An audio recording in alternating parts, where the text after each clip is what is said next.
In the stifling heat of the county courthouse in Millfield, Ohio, the air was thick with anticipation and judgment. Prosecutor Victor Lang paced in front of the witness stand, his polished shoes clicking against the wooden floor.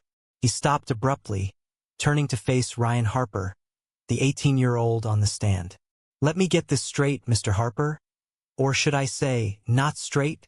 The courtroom erupted in a mix of gasps and scattered chuckles from the gallery. "You expect this jury to believe that the defendant, your own father Michael Harper, was simply defending you and your companion from an unprovoked attack? Or is it more likely that your lifestyle choices have brought nothing but chaos and violence to this family and this community?" Ryan's face burned as if slapped. His hands gripped the edges of the witness box until his knuckles turned white.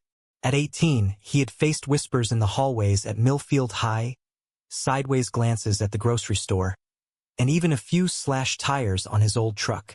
But nothing prepared him for this public dissection under fluorescent lights, with strangers in the jury box staring at him like he was the criminal. Tyler sat 3 rows back in the gallery, his jaw tight, eyes locked on Ryan with a mixture of love and helplessness. This trial was supposed to be about justice for the beating they endured. Instead, it had become a spectacle about who Ryan loved. "I was just walking in the park with Tyler," Ryan said, his voice steadier than he felt. "We weren't bothering anyone.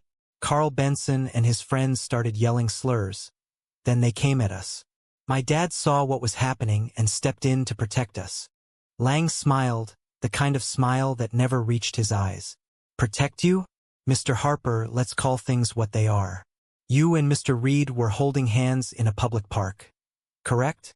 Flaunting a relationship that many in this town find morally objectionable. And when confronted, instead of de-escalating like responsible adults, your father turned a verbal disagreement into a brutal assault that left Carl Benson with a broken nose, cracked ribs, and a concussion. How convenient that the defendant just happened to drive by at the exact moment his gay son needed rescuing." The word gay came out of Lang's mouth like something sour. Ryan glanced at his father. Michael Harper sat at the defense table in a borrowed suit that pulled tight across his broad shoulders. At 46, Michael still carried the build of a man who spent his days on construction sites, lifting steel beams and pouring concrete.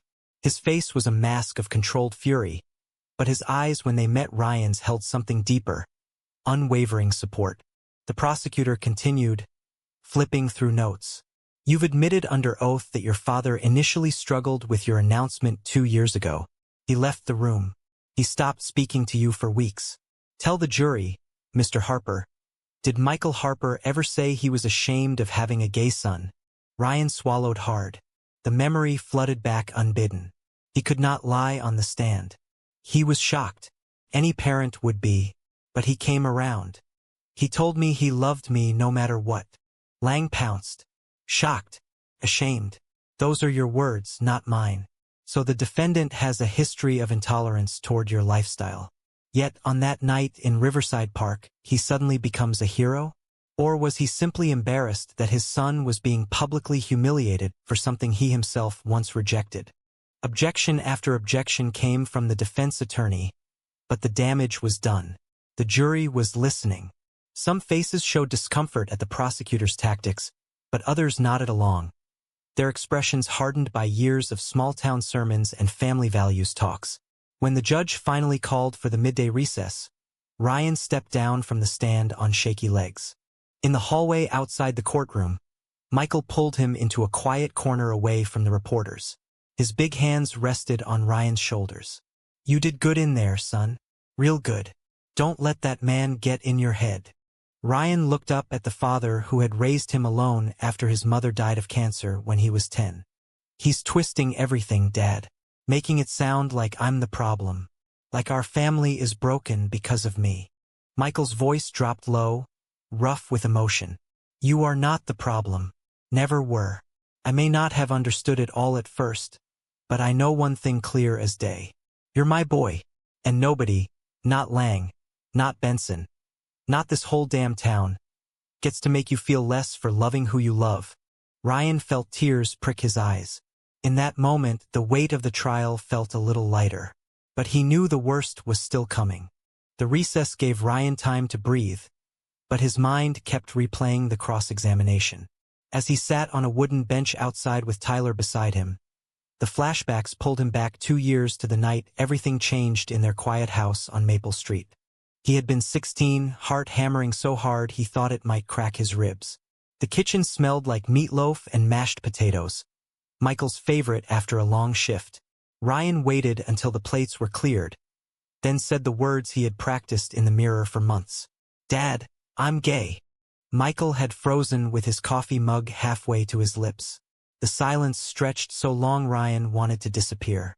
Finally, his father set the mug down, stood up without a word, and walked out the back door into the yard. He stayed out there for over an hour, smoking cigarettes he had quit years ago. When he came back in, his eyes were red. "I need time, Ryan. I don't know how to do this." Those weeks that followed were the hardest of Ryan's life. Michael threw himself into overtime at the construction company.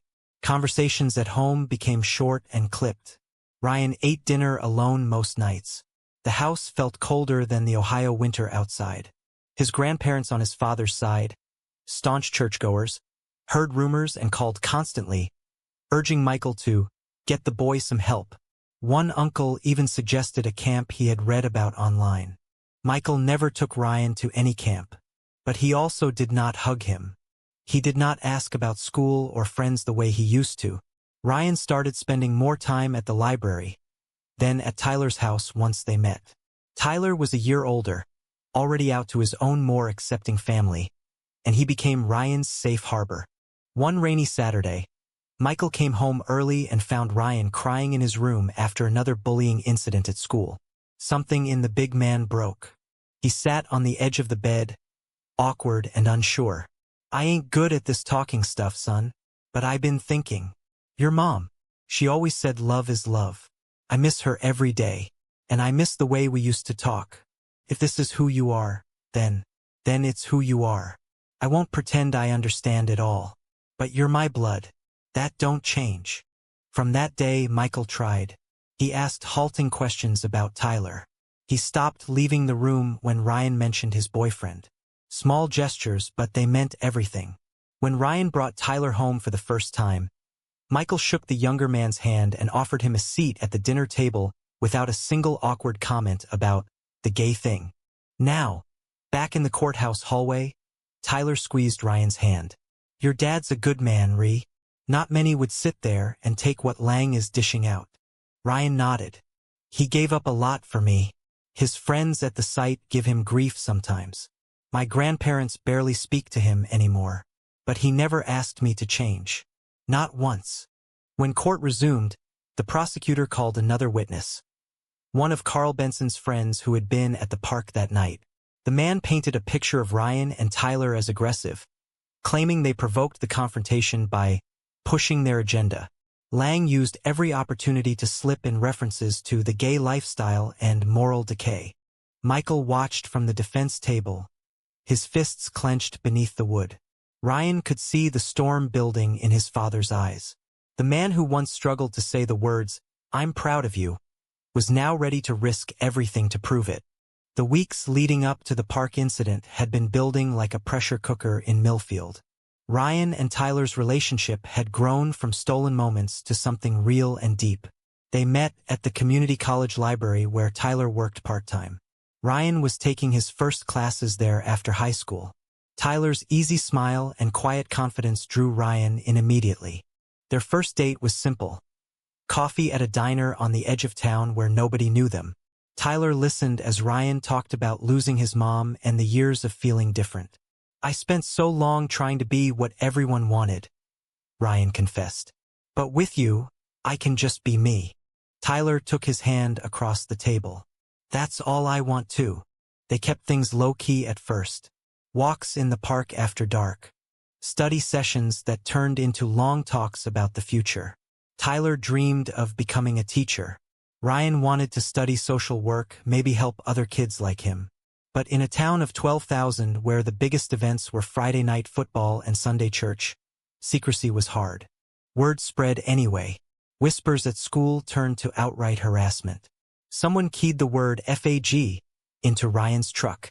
Tyler's locker was vandalized. Once, a group of guys followed them after a movie, shouting threats until they ducked into a store. Michael noticed the changes. He saw the new dents on the truck, the way Ryan came home quieter some nights. One evening he asked straight out, "That boy treating you right?" When Ryan nodded, Michael grunted. "Good. Because if anyone lays a hand on either of you, they answer to me." The night of the attack, Ryan and Tyler had taken a risk. It was a warm Friday in early fall. They walked openly in Riverside Park, hands brushing, talking about college applications. The sun was setting, painting the river gold. For a moment it felt safe. Then Carl Benson and 3 friends appeared on the path. Carl was a former high school football star turned warehouse worker, known for his loud rants at the local bar about what's wrong with America. He spotted them and stopped dead. "Well, look what we got here," Carl sneered. 2 little fairies out for a stroll. The slurs escalated fast. "Disgusting. Should be illegal. Your kind makes me sick." Then one of the men shoved Tyler hard. Tyler stumbled. Ryan stepped forward to protect him, and the first punch landed on his jaw. What followed was chaos. Fists flew. Tyler went down. Ryan tried to shield him, taking kicks to his ribs. Pain exploded across his body. He heard Tyler cry out. That was when Michael's truck screeched to a halt on the nearby road. He had been driving home from a late shift and recognized Ryan's truck in the lot. The big man exploded out of the vehicle like a force of nature. "Get your hands off my son." Michael grabbed Carl by the collar and drove a fist into his face. The crack of bone was sickening. Another man swung at Michael, but the construction worker's years of physical labor made him unstoppable. In under a minute, the attackers were on the ground or running. Michael stood over Tyler and Ryan, breathing hard, blood on his knuckles. Sirens wailed in the distance. Someone had called the police. When the officers arrived, they found Carl unconscious and Michael covered in another man's blood. The charges came quickly. Aggravated assault. Michael was arrested on the spot while Ryan and Tyler were taken to the hospital. As the handcuffs clicked on, Michael looked at his son and said only one thing, "I love you, Ryan. Remember that." The hospital lights were too bright. Ryan sat in the emergency room with bruised ribs and a split lip while doctors checked Tyler for a possible concussion. Michael was already in custody downtown. The reality of what his father had done began to sink in. Tyler reached for Ryan's hand despite the nurse's disapproving glance. "He saved us. You know that, right?" Ryan nodded, but guilt twisted in his gut. "He could go to prison because of me. Because of us." News of the fight spread through Millfield like wildfire. By morning, the local paper had a headline, "Local man arrested after park brawl involving son's gay relationship." Comments online were vicious. Some called Michael a hero for defending his family. Others said he was an enabler of sin and deserved the maximum sentence. At the arraignment, Michael pleaded not guilty. The judge set bail at $50,000, which wiped out most of Michael's savings and required a second mortgage on the house. Ryan moved in temporarily with Tyler's family to help stretch the money. The months before trial were a grind of legal meetings, media scrutiny, and community backlash. Michael's boss at the construction company gave him unpaid leave until this blows over. Old friends stopped calling. Ryan's grandparents drove down from Columbus and begged Michael to distance himself from this lifestyle nonsense. For his own sake. Michael refused. "He's my son. End of story." One night, Ryan found his father sitting alone on the back porch, staring at the stars. Michael had a beer in his hand, something he rarely did. "I keep thinking about your mom," he said quietly. "She would have known what to say to you. She would have baked cookies and asked about Tyler's family.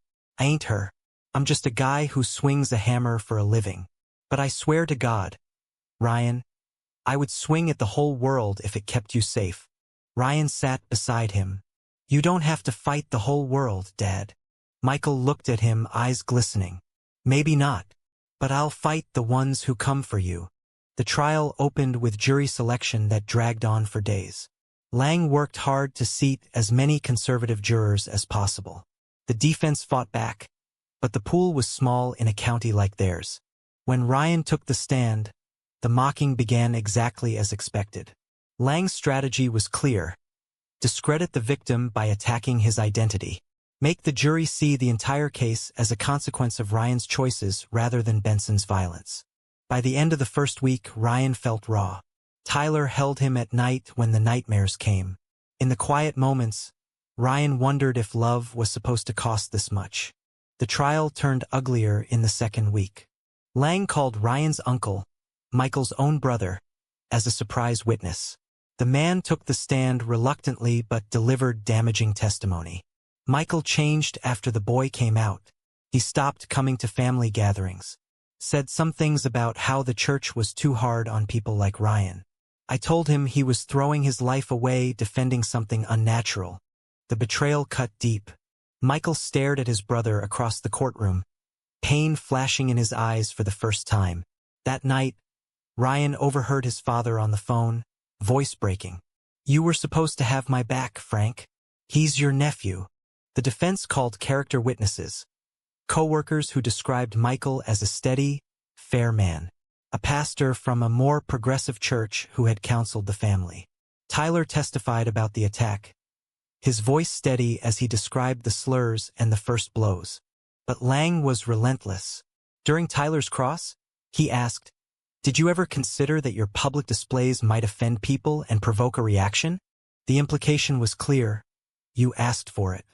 Michael's internal battle reached its peak during these days. He confided in his lawyer that he questioned whether his violent intervention had made things worse for Ryan in the long run. "Maybe I should have called the cops and stayed out of it," he said one evening.